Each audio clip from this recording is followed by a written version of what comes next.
we have many winners of the Transform Awards around the world, but it's fantastic to have a winner on local soil, from local soil, sponsoring our next session.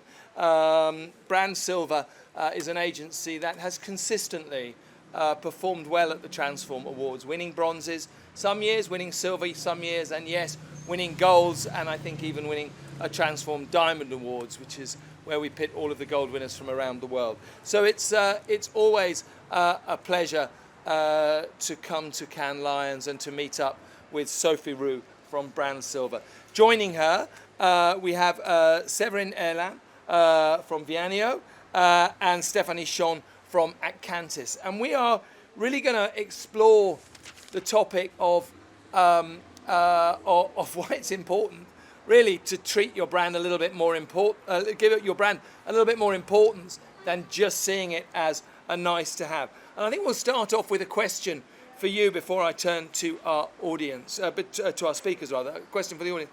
What happens when a company is operating in 2026 but presenting itself like it's still 2020? And I think that's a question we should all be asking. For many businesses, particularly those driven by innovation, and we have one here that's very much that, that gap is larger than they realise. The technology advances, the market changes, the strategy evolves, but the brand doesn't keep pace. So over the next 45 minutes, we are going to explore where that disconnect shows up and why it's so important to look at your brand as a strategic asset. So we're going to kick off by looking at the hidden cost of brand misalignment. We've got microphones there. We have two. We're going to have to be sharing those through. So let's pick those up now. There we go. So it just makes it easier to be passing them along. First off, I'd like to explore, what are the early warning signs that we should be looking for when it comes to that aspect of brand misalignment? Sophie, perhaps you might want to kick things off. Yes, of course. Thank you, Andrew. Yes, one of the very, very early signs, it's when someone hands you his business card and say, I'm sorry about the logo and don't have a look at our website, it's not up to date. There, there is really a big problem. But there are, I would say, three other signals. It's when people in the company all tell a different stories. Each of them have their own version of a story of a company and present the company in a different way. This is a very strong signal and very severe signal. And then we have other signals. For example, when the name refers to a technology that does not exist anymore. For example, we have examples with telecom in the name, whereas telecom is not the topic anymore. Or the logo type is very descriptive, and the company or the organization has moved from this first description. And the other things is when the name, for example, cannot be registered internationally. And then it's a really point of friction for the international development, of course. So there are a bunch of signals. Or even when a company grows through acquisitions, and they present you the deck, they show you the deck, and there is a whole panel full of logos, and there is no common story in all this. All these are signals. It's a mass and a bunch of weak signals. Independently, well, that's not so dramatic. But when all comes together, we know that there is something wrong in the brand. I mean, there is no brand anymore. Yes. Okay. Sarah and Stephanie, from your experience, where do you see it showing up? Where do you see it showing within an organisation? That do either of you have a view on that? Where are those signs happening? We've heard what those early warning signs are. Where are they showing? Where are the fault lines beginning to appear within an organisation? Maybe I can talk on a startup perspective, which is really at the beginning of a starting point for any innovation, and I would say there is fault or something that most of the startups are just jumping in is that they think they are very unique, and there is quite mystery around what they provide, and actually therefore their name and their logo seems very complex from outside, but they don't realize that. I mean, they do it in purpose actually to make them so unique, but they don't realize that it is actually a barrier for the rest of the world to really understand what's in it. So. Okay. In your experience, why is it that the leadership isn't getting it? Why you see it, we see it. Why is leadership not getting it? We'll be talking about a cluster perspective, which is quite different from a company or from an agency.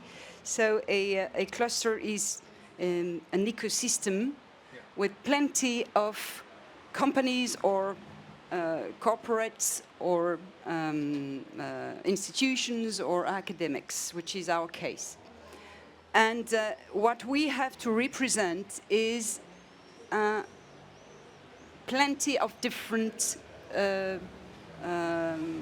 strategies, plenty of different purposes, etc. So it's very difficult for us to see the signs, because I'm just catching up with the first part of the question. But what we see is when you don't have, when you see that the companies and the academics don't look at you as your representative, don't look at you anymore as your representative, there is a big problem. And so you see that the brand you have backed for a very long time is no more adapted to the period where you are. So, and also when you see the gap, when the members, because we are a non-profit organization, when the members see the gap very clearly, so it's just the best time to move forward and go to change either logo, which was our first step, and finally the name and the full brand, which was the second step 2 years ago. So I don't remember the last part of the question. The last part was why isn't, and this is a question for all of you really, why is the leadership team not getting it? Why can't they see it? It's quite You have difficult. something to say, Yeah. you can Maybe say. I can say it, yes, We maybe. can talk hypothetically. We're not talking about your own leadership team, obviously. No. We need to be leaders as leading an ecosystem. And what is very difficult is to get the lead in doing it, you need the trust of many people. And it's such an organization, you have to have your board following you. The board has to be very trustful in the operation team. And this was a big issue for us at the time. So to get done with a new brand and to be sure the leadership will be coming out. Yeah, on my perspective, I would add that back to the question of innovation and building a brand for an innovation. The leadership and the team, actually, which there are not so many at the beginning, even inside large company, they most of the time think that it's just a waste of money spending money on a brand. So we'd rather spend the money on the product itself and really polish the apple, make it very strong, and so on. As this should be totally the contrary. Make it simple, make it visible, and be proud of your brand from the beginning. But I guess if I can talk on myself with my own company, we really at the beginning we were really into it, really, and we did the first logo and the first brand image was made by myself actually. Then we asked for an agency, but who's not BrandSilver at the beginning, and they made something very complicated. Logo it was a maze actually. The logo, so follow the maze, which is quite complicated for someone to. Or get lost. Or get lost. That's exactly. Where is the exit? and then when I met Claude and Sophie, they said there has to be a story behind your logo, and we need to build on it really. And I was, I guess, in the maze and lost and looking for the exit. Where should I go? So I think the leadership is, especially in France, it's maybe different in Anglo-Saxon countries, Probably. I guess. We don't think that is so important and part of it should, and we put 80% effort on the project and 20 on the marketing and the brand. We should, I guess, reverse, or at least 50-50. I'm sure that's something you have an opinion on there, Sophie. Yes, of course, it is that. What we see, and I think it's very French, we work with researchers and engineers, and our company are mostly led by engineers, and they are really in love with their technology, and they are convinced that it's the whole story. It will make it all. And so there is a long educational, process to make them understand that the tech is not the story, because the tech will move, the market will change, people maybe will change too, and the sector in which the technology applies, it will change too. So we really have to touch to the why they are here, and why they are here for the long term. So to come back to the question, why it's not, it is the subject for leadership, but not enough. So there is this idea that the tech will speak by itself. The second is lack of money, of course. That is what they say. But as you say, you're right. You should have a line in your business plan where you say to investors that you're going to invest in this. That's a good signal. They are afraid of this signal, but it's a very good signal for the investors. And then there is something, I think, as far as they feel very fragile, we work in innovation and very complex innovation. And what they work on, maybe molecules, maybe deep tech, they feel it's very fragile. Maybe in 6 months they won't exist anymore because they have not succeed in raising funds. So, and I understand this. How can we talk to them about some long-term subject that brand is, when their fear is the 6 coming weeks or months, I would say? That's another problem. So our job is to say, you will exist because you have a good story to tell. And I think the last point is also something we see. It's what I call the good enough syndrome. And the good enough syndrome is killing everyone, many companies. It's good enough. It's a secondary subject. It's good enough because the money is coming in. It's the MVP, the brand MVP. Yes. Minimum viable. No, Minimum brand. you won't succeed. You will never succeed with a minimum brand, effort. MVP. The minimum effort does not put you in the competition, for sure. And so often we look at that. Organisations will go the other way for marketing. They may be looking at that for brand, and I think it's very interesting. You're talking about the fact that a lot of your client base, that senior leadership is engineers, where that is a kind of quite a process-driven mindset.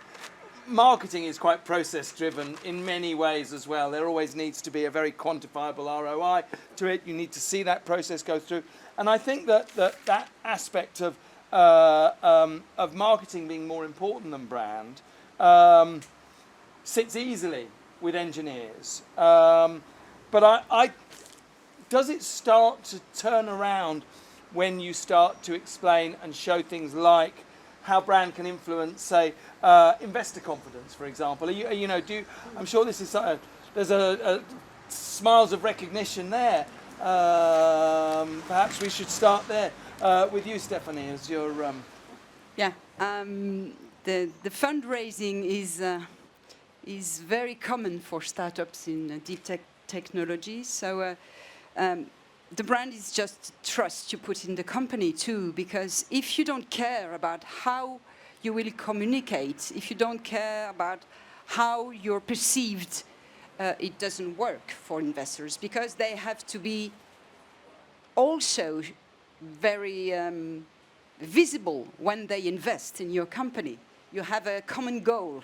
You need them and they need you too, to prove they can do the job well and invest in the good company which has a big visibility. So in my opinion, brand is very important from the start, and not minimum viable brand, and then I'll see how it goes. No, I totally agree, and the investment is worthwhile, really, from the beginning,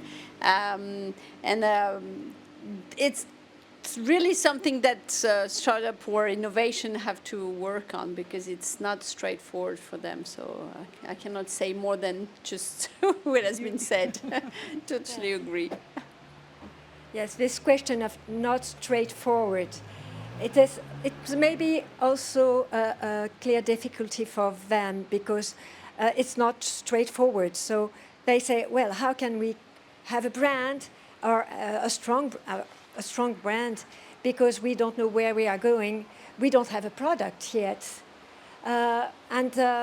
It's why you speak about marketing, and it's a lot of education we have to do also, is that brand is not about marketing. Marketing is the end of a chain. Brand is far beyond. It's far beyond having a product.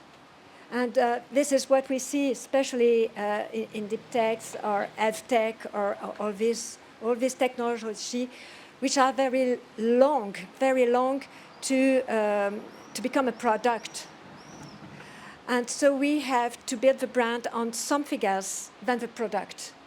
That's why all the talks I heard before here at House of Brand Transformation, it was very interesting.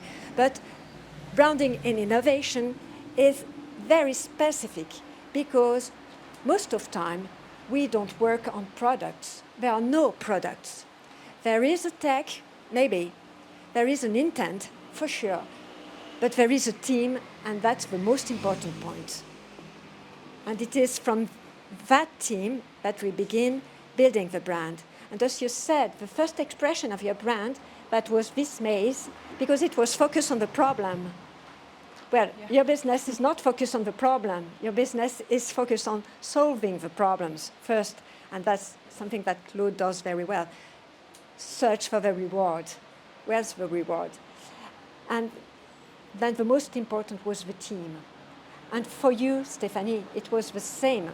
Your first identity was based on technology, these tubes, 3 tubes of silicone, which is just technology, and it speaks for none except experts in the field.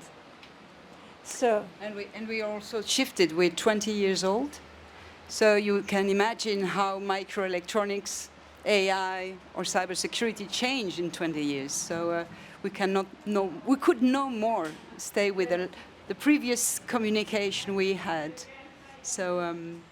But what I would like to add for startups, because we have plenty of startups in the cluster, is that maybe you could change logo.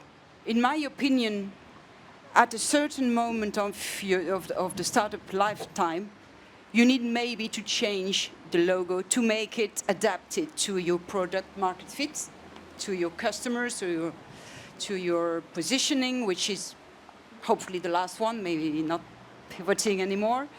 But as far as the name is concerned, I think this one cannot be changed, because you started as something and you will end up as still something. But communicating maybe differently. Yeah. Maybe Yeah. Séverine has an opinion on that, because we changed the name too, and it had to.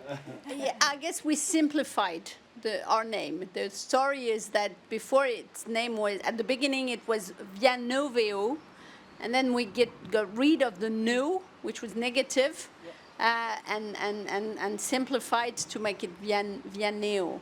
And also the story behind was easier because it means via the way, and neo is the novelty. So it made it straightforward. And I think also it's not a good idea to change the name because you don't have the power to promote and spend on a new name. But I don't know at that point. Maybe for some startup that have complicated name, really it's better if they change it. Yeah. Yes, I understand what you say, because changing a name it's a very difficult decision. It's not a light decision. It's not changing a makeup. It's changing what people. It's people's identity. It's the identity of their community. So it's something that touches them really very deeply. So being intern or outside the company, both. So it's not a decision that you take one day because you just feel it like this. It's something more deep. And we really weigh the pros and the cons about this. But there are some cases when it is really necessary. I said when your name can't go international because either you cannot protect it, and we had this case, either it is a bad meaning in another language, it's not appropriate, and it can happen. We have examples of that, yes. And or because it is too specific or not sufficiently differentiated. And you know what I mean, because a few weeks ago we had a meeting, we had an exhibition about quantum technologies. And all the quantum companies, they have the same name. So at one moment, we will need to meet them, we will need to work with them to see how different they are, what they do bring, what is their vision. So we need very good reasons to change a name, but there are also very good reasons and imperatives to change the name. And of course, Séverine, I agree with you. When we have such a big change, you have to have a budget for that. You have to plan a budget for that. And it comes back to how do, how do we deal with finance? Head of finance, these are, head of finance, we all fear head of finance. But we need to talk to them. We really need to talk to them. And there is one moment we need to talk to them, and we need to to engage everybody of the company in that change. And to give them all the reassurance that it's the best thing they can do for the sustainability of their organization. Just to give an insight about that, because you helped us to change our name, Yes. And it was not easy. After 18 years, we had the former ones. So we made it because we were at a turning point, a strategic turning point, because we merged. And when you merge, you need to engage, involve different profiles or companies which are not your core business. And that's exactly when we did it. And it was on purpose, the right timing. Because if you want to attract talents or companies or public authorities to support you, you need to be close to reality. So reality for us, for instance, was first we were digital deep tech. And now we are digital deep tech, digital and photonics deep tech. Well, So it's quite technical, but it's very, very important because people from photonics have nothing to do with people from the digital environment. Nothing. Not the same background, the same studies, the same ways to see the world. So for us, it was quite difficult to merge them. And by changing name, we gave a real perspective on what we could do melting our technologies, which is a reality today. When you talk about photonics, you have to talk about digital because you can't always treat photons, but you need electrons. So it's quite easy. Okay. Let's stick with that, and you defining your organisation there. It seems that, you know, innovation-led businesses have a particular challenge here, I think, and I'm just wondering, why is it particularly acute for digital-focused firms, for innovation companies? Is it? I mean, maybe your experience is that it isn't, but it seems to me as an outsider that it's particularly focused on that. For me, is not. I would say it's for any company that has to express itself to the rest of the world. But I guess Sophie maybe has another idea. I think. No, yes, it's not specific either. It's not specific, but you mentioned it. Maybe there is something magic behind, and that's what you want to make believe, that your deep tech innovation is magic. So I don't know if it's that. It's just communication, because you need fundings, you need attention, you need plenty of. It's just a strategy, in my opinion. So, but it's not specific to innovation. The only thing is that what you are and what the other perceive from you is 95% very different when it's innovative, because you can't catch exactly the inner innovation that the company wants to tell you in the brand or in communication. But if you're not really aligned, it can be very difficult to go onto the market, because you will still only attract techno-push people or techno-push companies, but not maybe the end users which you are aiming. I would say yes. I think it's very specific, because you have to onboard people that are not tech people. They are not tech people. And this is what we call, it's building a social interface, because some technology are so complex to catch that only very, over engineers or tech people can understand the impact. And that's what carries the brands, what the brands carries.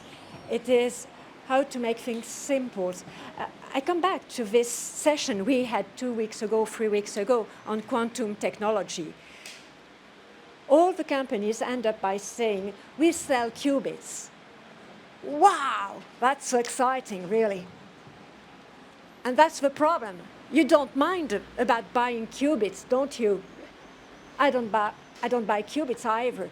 But if you say, I'm going to help you to solve the most complex problems you can have ever in a few hours, instead of hundreds of years with classic computing, maybe it's worth hearing. And it is what we do. It is what the brand carries. It is something that is accessible to non-techies, non-specialists, because investors are experts in financing, but they are not absolute experts of technology. They have a good knowledge, I agree, but they are not deep experts of this. And they are not in the mind and in the or everyday progress of a startup. So they need something to have this a priori mental image of the startups before they even open the deck, before they even have a meeting, before they even hear the pitch. They have to build this a priori pre-existing mental image that sends value, that sends the message, we are in this field and we're going to have a great impact in people's life. It's not the end of a story, but it's the beginning of a story. And we are strong enough as a team to go along this very difficult journey. Let me just... We do not always agree. That's a good thing, okay? Just one remark regarding quantum. The qubits and the quantum companies doing the quantum computer, you will not be their clients. You will not be. Yes, absolutely. I know. The clients and the customers of these companies are other companies which need quantum computing. Yes.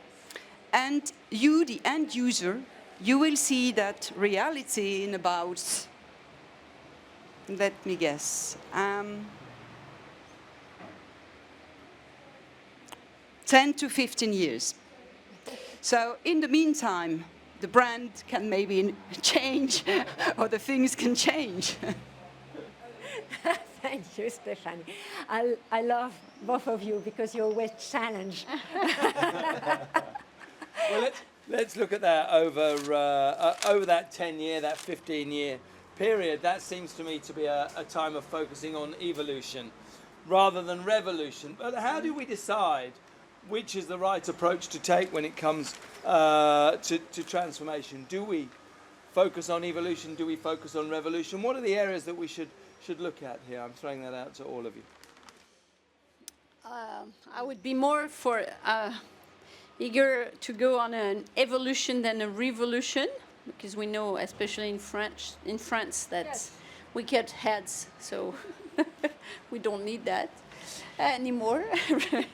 Well, at least for our small companies. So an evolution and really is, I would add to what Sophie was saying, the fact that for me, brand is really the partner of the marketing strategy, of a marketing strategy approach. It's not an operational marketing approach. It's really strategy. It's about strategy. And I remember when actually we decided that we wanted to go out of this complexity and make us more human and more and easier to understand, to be understood, and also to get rid of the no, to be more positive, I guess. Sophie and Claude proposed us to really work on the storytelling and the mythology behind what really we were strongly believing in the core mission of the company. And that was really interesting, and it was really strategic. It was not only the question of the logo at the end. It was really the question of the positioning and what we wanted to diffuse along it. And then I think what is really important is that you need to be proud of it on the way. And actually, I can tell you have helped us to move twice, actually. We have 2 logos that you've made. And the one that we have today, we're very comfortable and even proud of it. That doesn't, sorry for you, but we don't want to change yet.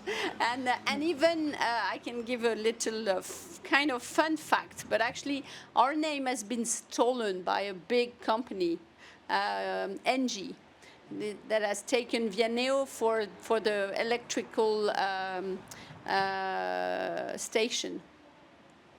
And actually we fought against them. And the small, I cannot tell what because it's confidential, but we won, and they recognized that actually it was not very fair that they took this name. So you have to be proud of your and the whole team, the whole story, the whole sales approach are really behind a brand that you're proud of. The question was evolution or revolution.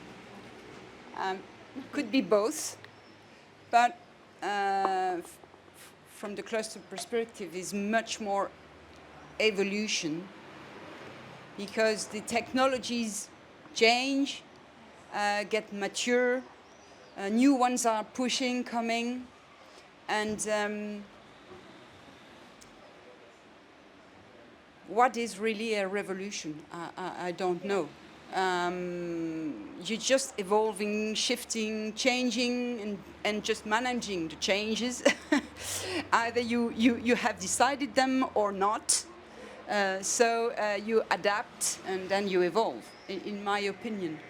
And I just wanted to back what you said, Séverine, is that you have to be proud. And I think today we are very proud of our new name, on who we are, how we are perceived, and every day a startup, a large company, an academic says, what you did is just great, and you're always on the scene, and you communicate well, you're professional, so I think we just won by changing the name, the brand, and the positioning. So I think it was just a good job. Thank you. Thank you. Yeah. Yes, let's be clear, Andrew. When you talk about revolution, it's a very touchy point with French people. And I must admit, we overreacted a few centuries ago. So for now, we prefer evolution. And I mean, there's a good reason why we talk about the evolution, and it's something we respect with Claude. We really respect the heritage of the work that has been done for years, all the difficulties people went across. And so even though we have very strong signals, things have to change, we really respect this heritage. And what we say is that we try to identify the core reason this community is there. Was there at the beginning, is still there now, and what role they want to play in the future and coming years. And it's only keeping the core truth of a brand. All the things, the name, logotype, baseline, so on, these are signs. It's the surface. It's the surface. So what we try to find, and that's the hard part of the work, but the most fantastic part of the work, is to find the core stories, the core reason, what they went through. And then to put it, because it was true at the beginning, it's true today, it's going to be true tomorrow, even though the technology, the market changes, because it will, for sure it will. And this core story, to put it into context again, which means maybe a new name, because it's more easy to deal with, more exact, more true. A new logotype, because it's more true. But the core story, it should be kept intact. If it's worth, of course, if we had not done something really wrong. But it should be kept intact, but put into context, in the context of today. And not only of today, but to have a long-term vision, really a long-term vision. Because when you register your name, your logotype and so on, it's for 10 years. It means something. A brand exists in time. It's time and brand, it's linked. You can't be a brand the day that you launch it. It's going to come with years and years. And what is so important is to find these core stories, the core stories. Who was true, who is true, and will who will still be true in years and years. That's a difficult work, but it is what really matters. I guess ultimately, if the brand is, if those stories are remaining constant, you may well have a revolution of, say, the visual identity, but ultimately the brand itself is just an evolution. Yes. Sorry, you were about to say something. No, I was just going to add the fact that the DNA really is in the brand. Yes, Yeah. exactly. And you can't have a revolution of your DNA. No, That's complex. No. Interesting. Okay. When you merge, you change your genotype. Yes. You merge with other DNA. Yeah, we merge. Yes, Genotypes. But we still have our DNA and they have their DNA, but in the end we just, what's the name in English for mutant?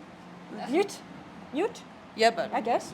a creature. You With create. single strands of helix coming together to create that double brand, that double helix. So I'm going to, in a moment, we're going to wind things up. I'm going to ask you just what is, if everyone leaves, what is the one thing that they need to focus on in terms of their brand misalignment tomorrow, or to get their senior leadership to look out for their brand misalignment. But before I do, there's one question I meant to ask just before that last one, which is the role of brand in partnerships and ecosystems. And I think it's something that you kind of touched on earlier on when you talked. So I'm going to start off with you, if I may. What is the role of brand when it comes to partnerships and the ecosystem? Very, very strategic. Because a community, you have to build and have the right partners in your community. You're just focusing on them. And if you want to be recognized as a, I don't know, the tech expert or the authority in this specific domains, you need to have the right partners in it. So your brand has to show that when these partners will enter your community, they will first recognize, and secondly, they will get benefit from that. That's how it works. You join an ecosystem or a community because alone you're maybe strong, but you're stronger enough when you're several or large number of people. So you want to benefit from the mass of and the also the recognition that the full community can have, and it just spreads on you, and in the end the benefits are both sides. So for me, we have to pick the right partners, and we do it every day because we're only picking companies which are innovative. It's not the whole world innovation, it's just a very little part of the world.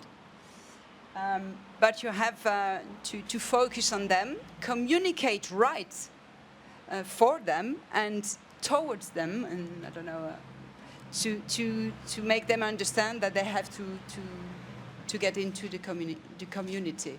So for us, it's very important because the brand shows who you are and who you want to attract. Actually, to answer this question, I have just one word that comes up to my mind is to be recognized. That's it. And for me, a good recognition was when some people during the summer are on the Vianeo station of NG, and they're telling me, "Have you bought NG?" Okay. Okay. I think we're gonna we'll put some questions to the audience in a moment. But before we do, or maybe straight after, if you can give some thought in terms of leaving here tomorrow, what is the one thing that we can do in terms of making our brand catch up? Let's not still present as if we were in 2000. Let's catch up with 2026. Let's make sure there isn't that misalignment. I'd like to know what's the one thing we can do going forward. Let's just have our one takeaway that we can have. Either the audience who are watching this on Transform's site or on our YouTube channel, or those who are here. What's the one takeaway that we can put into effect tomorrow? I'm afraid I would say work with the right partner. because we would have never been able, or I would have never been able to do it by myself. And actually, I did it, and it was quite wrong. So, need to have specialists, and specialists that are really convinced and able to make you work on what is inside the engine, really, inside the brand, to make it and be able to make it arise, really. Okay, fantastic. Yeah, just same, but I think you need intimacy with the person you choose, with the persons you choose, to help you, because they work as a psy, I know. un psy, Psychologist. psychologist. Yeah. They have to know you by the guts and just help you express who you are. So you need intimacy with your partner. And again, of course, I think you have to pick the good one. Otherwise, you may have to go and pay again, or just have even worse, just your community leaving because they don't recognize in what you've done. So it's just the end of the deal. Okay, well, let's have the last word from the brand psychologist herself. Sophie. So thank you. Touched me really. Yes, it's one criteria. It's to be. We are only mediators of what you are, so we need that relationship of trust, of openness, so we can talk about everything, and we can really plug into what you are as a group, as a community, and to translate it in words, in visuals, and music even, and all this. So it's a very strong bond we have with the people we work with. Yes, it's very special, and that's why we don't work with everybody too. So it's something. One advice I would give to company leaders is find these partners. Find these partners. And it's something I said, I was in a competition, and the last meeting was, why do we have to choose you? I answered, you don't have to choose me. You have to choose the people you are at ease with, you are confident, you are comfortable with. That's all. And I don't make any judgment on this. It is your choice, and it is something really very important. It's a question of feeling. It's a question of feelings, yes, of emotions, of shared values too, And it's all about this. On the more round to earth, I would say to leaders, don't ever postpone. Don't postpone. If you feel there's something wrong, if you feel you have a little stone in your shoe, don't postpone. If you have this feeling, don't wait for having data and so on, because data is not a decision. What you feel in your guts, this is the very beginning of a decision. So don't postpone. And that's a big idea behind this, because I received very lately the last report of Clarivate. You know about Clarivate, which is an IP company.